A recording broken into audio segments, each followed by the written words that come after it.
Halo semuanya, di sini saya Robit, dari Teknik Mesin Universitas Diponegoro. Kali ini akan sedikit menjelaskan tentang bagaimana proses computer aided manufacturing, dari 3D drawing yang kita punya,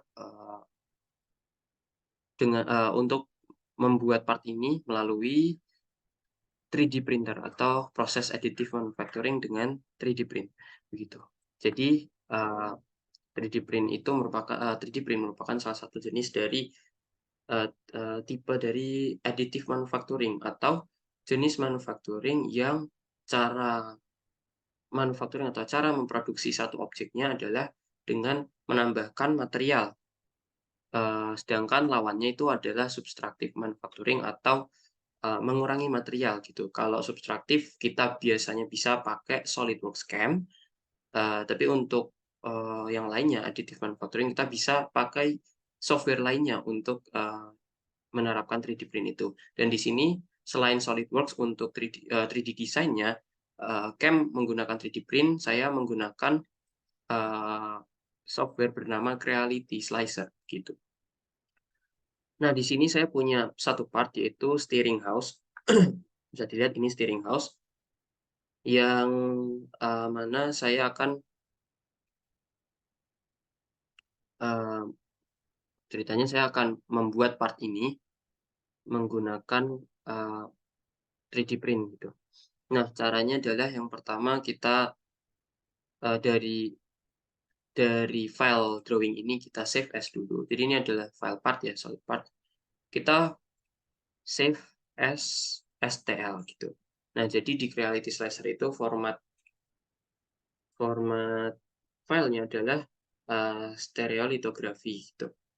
Nah, bedanya di sini adalah untuk proses 3D printing, stereolithography itu berarti, satu susunan, satu jenis file yang merepresentasikan susunan eee, geometri dari drawing atau dari 3D design yang kita buat gitu. Kalau SolidWorks Part, SLDPRT itu merepresentasikan 3D design-nya aja. Nah, sedangkan kalau yang STL ini, itu geometri untuk penyusunan, dari 3D design itu, gitu. Yang nanti file ini berguna untuk kita generate G-code, dari Creality Slicer, gitu. Nah, bentuk dari bisa dilihat ya ini, geometri stereolithography atau, .stl tadi, bentuknya kurang lebih seperti ini. Oke, sudah, nah di sini saya juga punya part lain ya, ini ada velocity calculator. Jadi ini saya punya beberapa part, ceritanya itu part-part dari kendaraan bermotor. Jadi ada steering house, ini ada velocity calculator yang bisa dibilang ini juga bisa, kita, produksi dengan menggunakan 3D print gitu. Ini ada tutup dari velocity carburetor gitu. Ya caranya sama kalau mau diproduksi dengan 3D print ya kita save as juga dengan file, dengan format file .stl gitu. Oke, yang satunya juga kita save as .stl.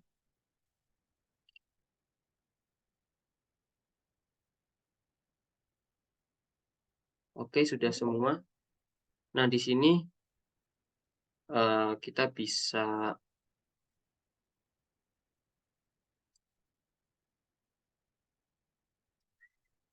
bisa lihat ini sudah kita, save file STL-nya.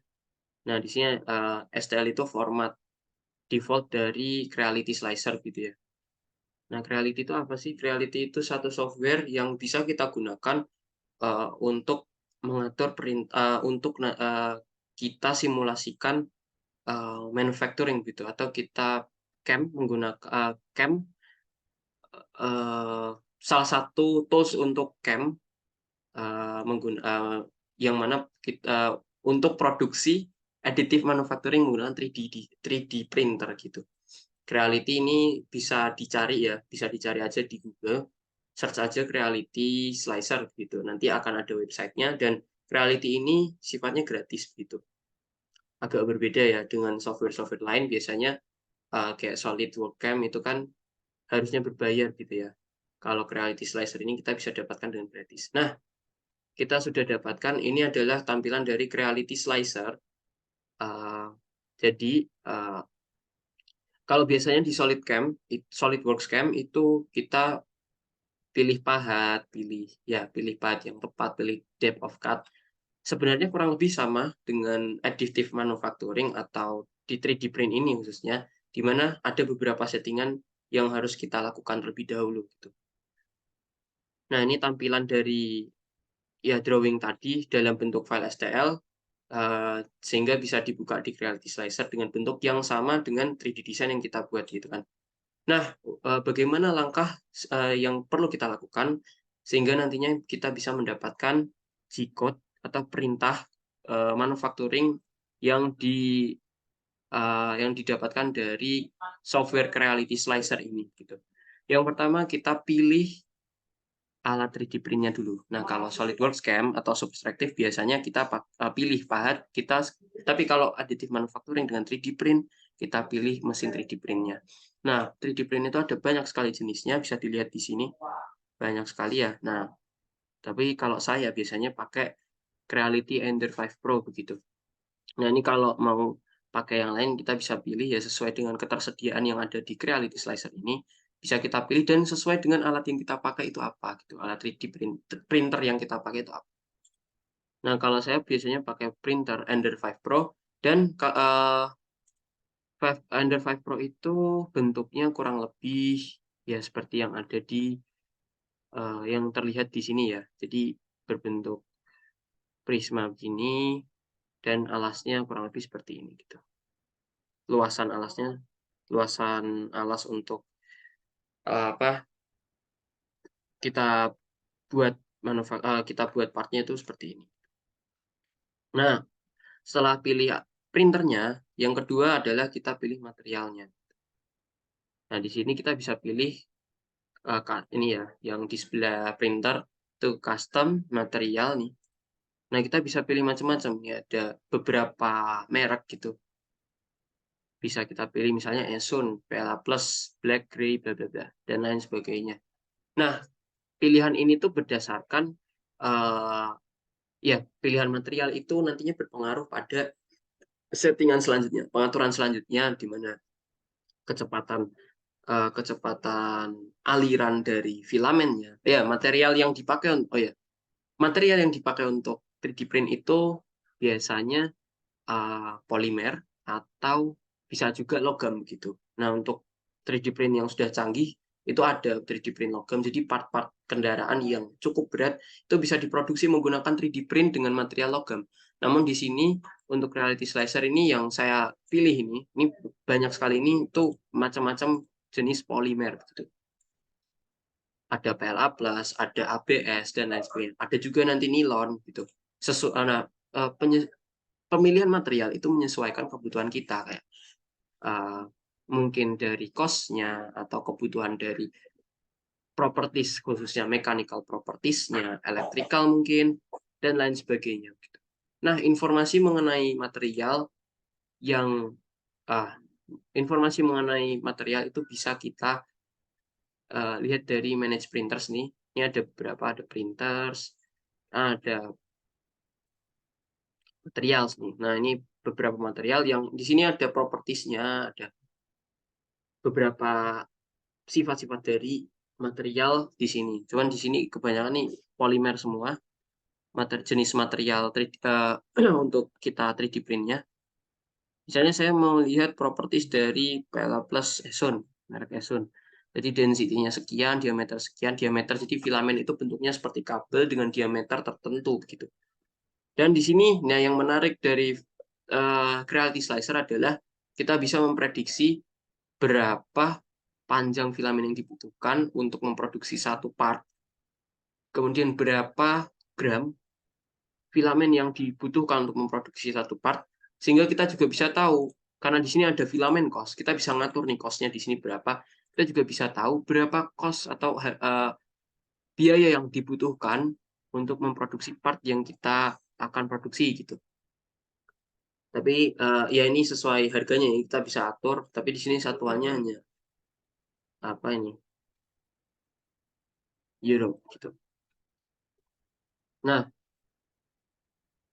oke, kita balik lagi ke sini, custom material kita bisa pilih, cuman supaya saya bisa lebih menjelaskan tentang print settings-nya, saya pilih custom saja, custom material. Ya, ini. Kemudian selanjutnya yang ketiga, kita pilih nozzle size. Jadi untuk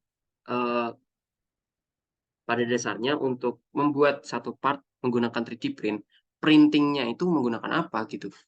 Print yang disebut print-nya itu adalah keluarnya filamen dari nozzle. Jadi filamen, bahan bakunya berupa filamen atau satu kabel filamen itu berupa gulungan yang akan diletakkan di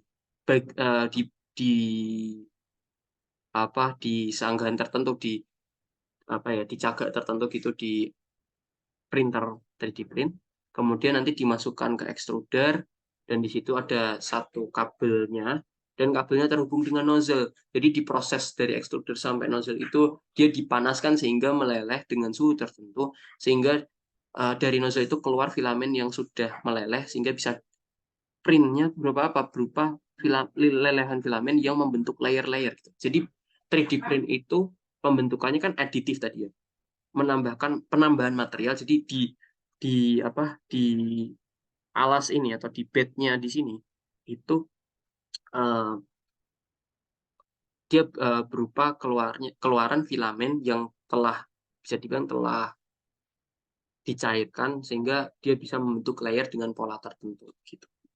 Nah, ini ada nozzle size, kita bisa pilih sesuai dengan spesifikasi nozzle yang kita punya, sesuai dengan spesifikasi nozzle yang kompatibel dengan printer yang kita punya. Oke, selanjutnya yang ke yang keempat itu kita bisa setting atau atur bagaimana kondisi dari cetakannya gitu, proses percetakan atau printingnya. Ini ada quality, layer height atau jadi per layer itu ketinggiannya berapa, di sini kita atur seteliti mungkin ya 0,1. Nah, tiap filamen atau tiap material yang berbeda itu punya properties yang berbeda, sehingga properties atau sifat yang berbeda itu mempengaruhi pengaturan dari percetakannya ini gitu. Selain dari properties atau sifat dari materialnya, pengaturan dari percetakan juga dipengaruhi oleh fungsi dari part yang akan kegunaan dari part yang akan kita produksi gitu. Ya, satu-satu akan kami jelaskan. Di sini ada quality tadi, supaya lebih teliti 0,1 mm. Kemudian ada shell, wall thickness, dan lain sebagainya. Ini juga. Kemudian ada infill. Nah, ini yang saya sebut. Ini biasanya menyesuaikan part yang akan kita produksi. Kalau dia partnya butuh dia merupakan butuh part itu dibutuhkan untuk menahan satu gaya atau satu perlakuan tertentu, satu beban tertentu, beban mekanis tertentu, sehingga dia density-nya harus 100 gitu kan. Tapi ada juga yang lain, part lain yang mungkin dia dibutuhkan tapi tidak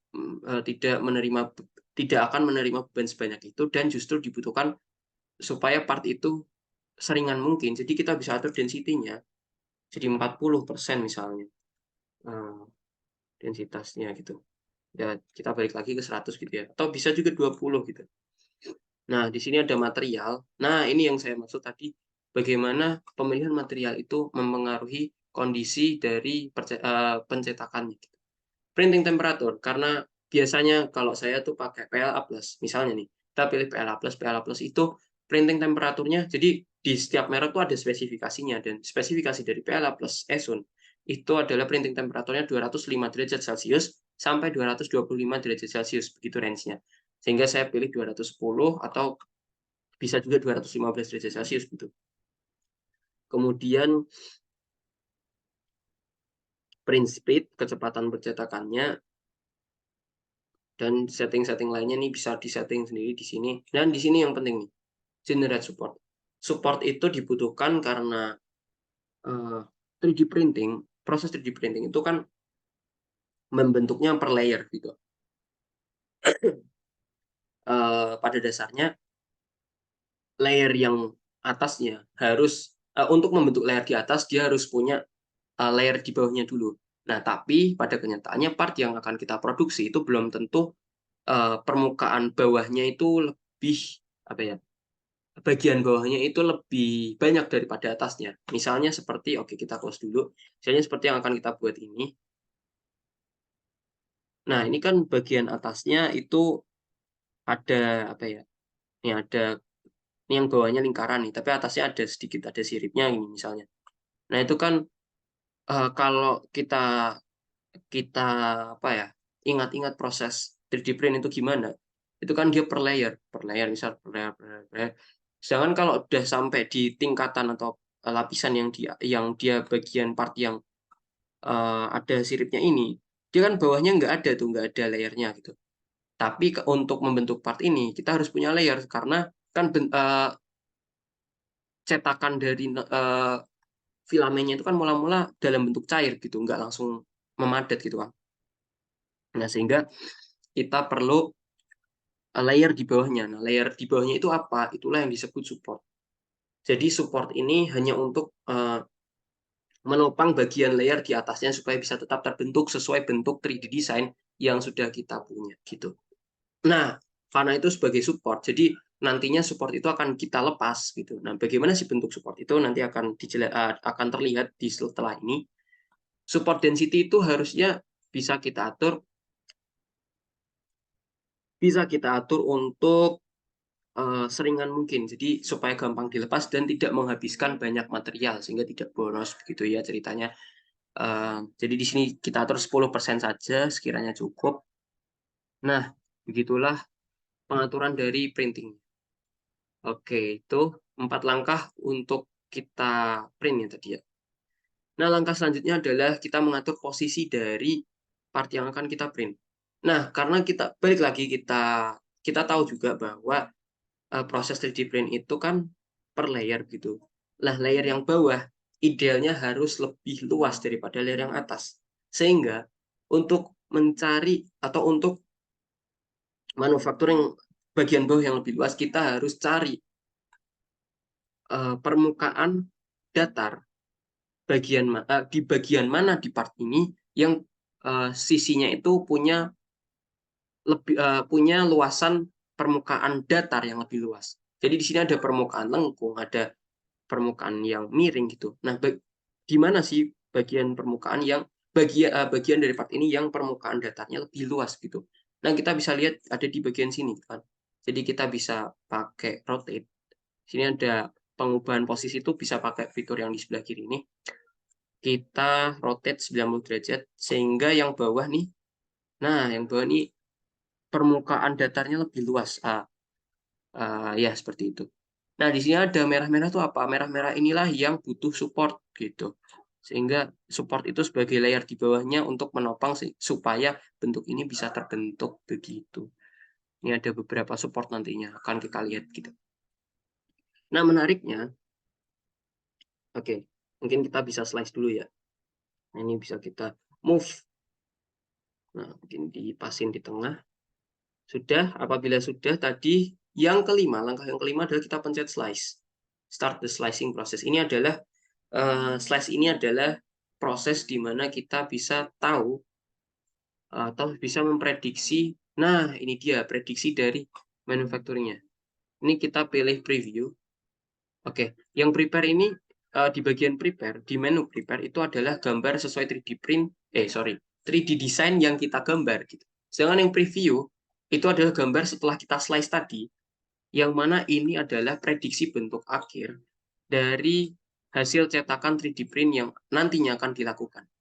Nah, bisa dilihat di sini ada support gitu ya. Mungkin tidak sesuai dengan yang di sini di 3D design, di mana di sini ada tambahan support. Jadi nanti ini adalah part tambahan gitu, cetakan tambahan berupa support gitu yang density-nya tadi berbeda dengan density dari part aslinya gitu. Nah, support ini hanya untuk menopang part aslinya supaya dia bisa terbentuk di tiap layernya, bisa membentuk 3D sesuai dengan bentuk di 3D design gitu. Nah, sudah. Nah, bisa kita lihat ya. prediksi dari bentuk akhir dari proses percetakan menggunakan 3D print. Kalau kita zoom nih, ini adalah bentuknya per layer gitu nih. Oh, sorry. Kalau kita zoom, nih, ini bentuknya per layer. Jadi pada dasarnya hasil manufacturing menggunakan 3D printing tidak akan 100% sama persis dengan 3D design karena bentuk aslinya adalah ini per layer, jadi ada garis-garisnya seperti ini. Tapi ya secara makro dia akan sangat mirip dengan 3D design yang kita buat. Nah, di sini kita bisa selain bisa melihat prediksi bentuknya, kita juga bisa melihat prediksi total material yang terpakai. Jadi di sini filamen yang terpakai 95 gram dengan prediksi waktu manufakturnya juga 18 jam 5 menit. Dan kalau kita pakai material cost, kita pakai fitur material cost tadi dengan kita atur sedemikian rupa, kita juga bisa memperkirakan biaya produksi dari part ini. Jadi luar biasa menggunakan 3D print ini tuh. Kita bisa memprediksi bentuk akhirnya, kita bisa memprediksi cost-nya, kita bisa memprediksi waktu produksinya, kita bisa memprediksi bahan yang dihabiskan gitu. Nah, di sini ada kita juga bisa melihat bagaimana proses dalam satu layer itu bisa terbentuk. Di mana ini kalau kita play, nah ini akan terlihat ya simulasi nozzle yang mengeluarkan lelehan filamen sehingga membentuk satu layer. Dan ini adalah layer terakhir yang terbentuk pada part ini begitu. Kita ulang lagi coba ya. Jadi kalau oke, kita slice ulang aja. Ya nah kita preview lagi. Oke, di sini terlihat ya. Ini kita bisa play lagi. Ini kita bisa lihat bagaimana satu layer itu bisa terbentuk gitu dari simulasi nozzle-nya. Kalau di SolidCam subtraktif manufacturing itu kan simulasi pahat. Nah, kalau di sini juga bisa. Kalau di sini itu simulasi bagaimana nozzle-nya mencetak satu layer dari part yang akan kita produksi begitu. Nah, satu tambahan lagi yang akan saya sampaikan yaitu 3D print ini bisa digunakan untuk memproduksi part lain dalam satu waktu. Misalnya nih, kita drag velocity karburator ke Creality ya. Nah, ini ada part lain yang bisa kita produksi selama alasnya masih cukup, itu kita bisa memproduksi lebih dari satu part sekaligus gitu. Tapi dengan beberapa resiko, beberapa catatan. Nah, apa itu?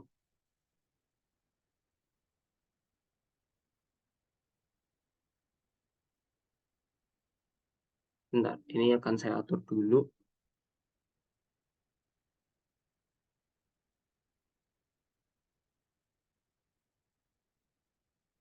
Oke, sudah. Nah,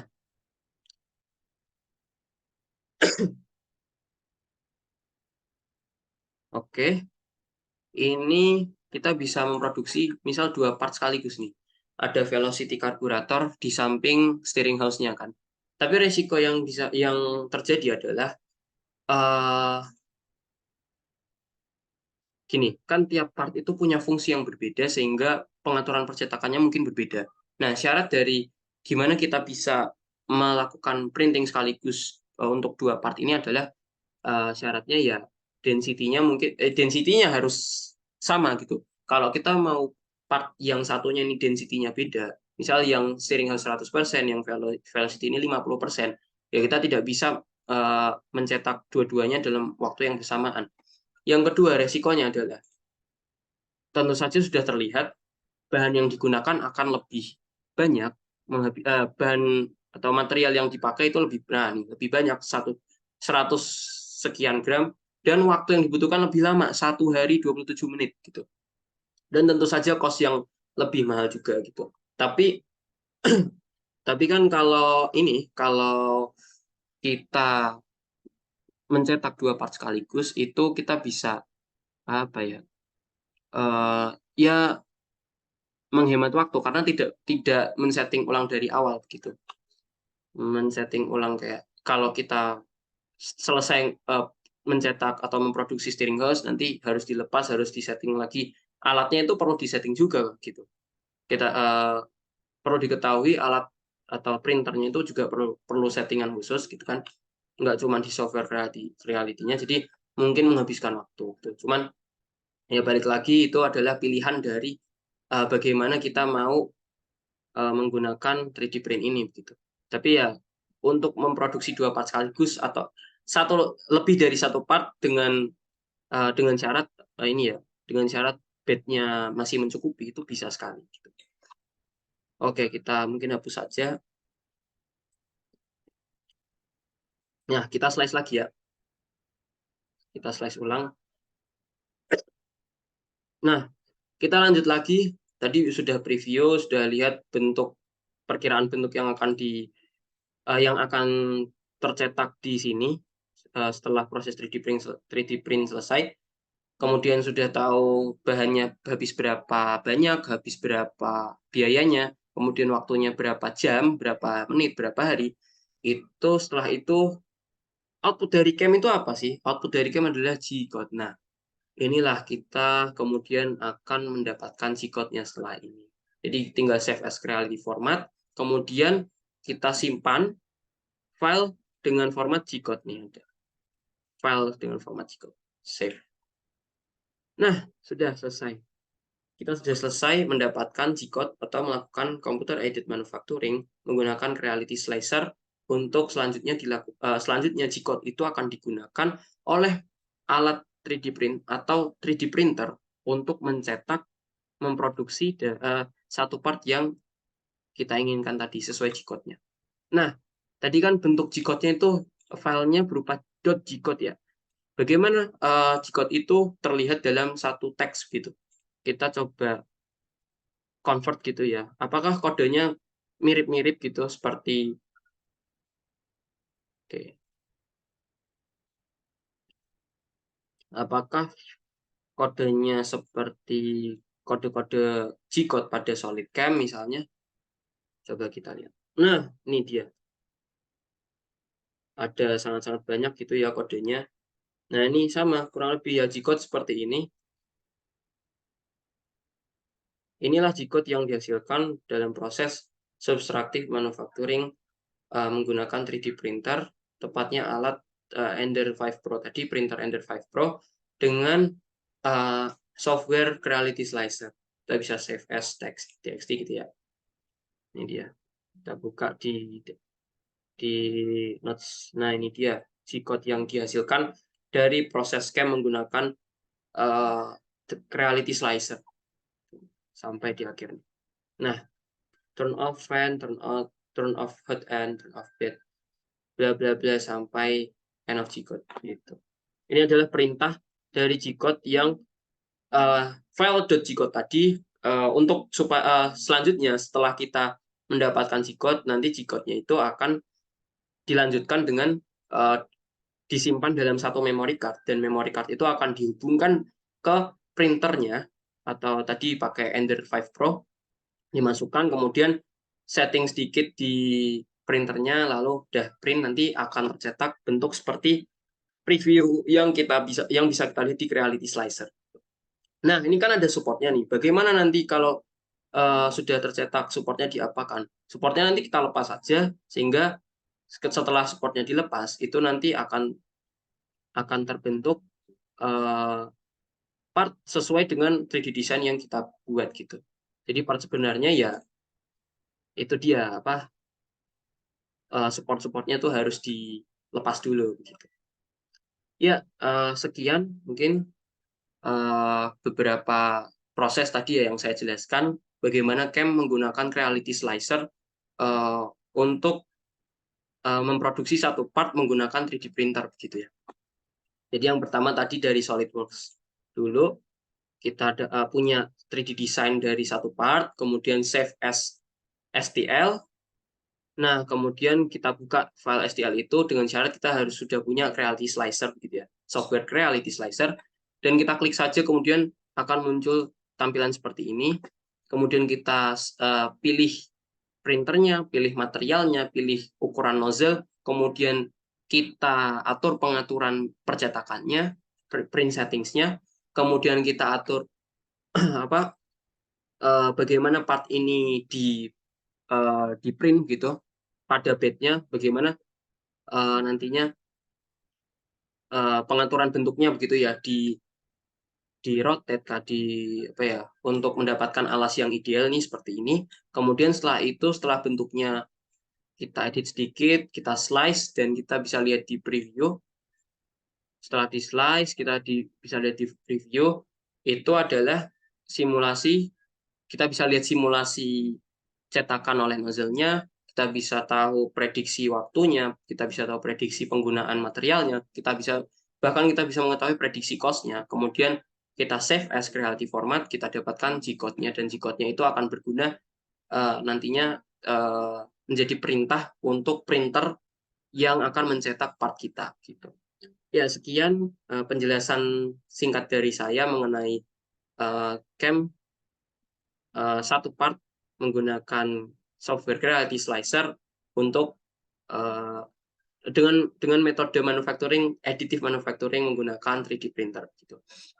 Demikian dari saya, kurang lebihnya mohon maaf, semoga bermanfaat. Terima kasih.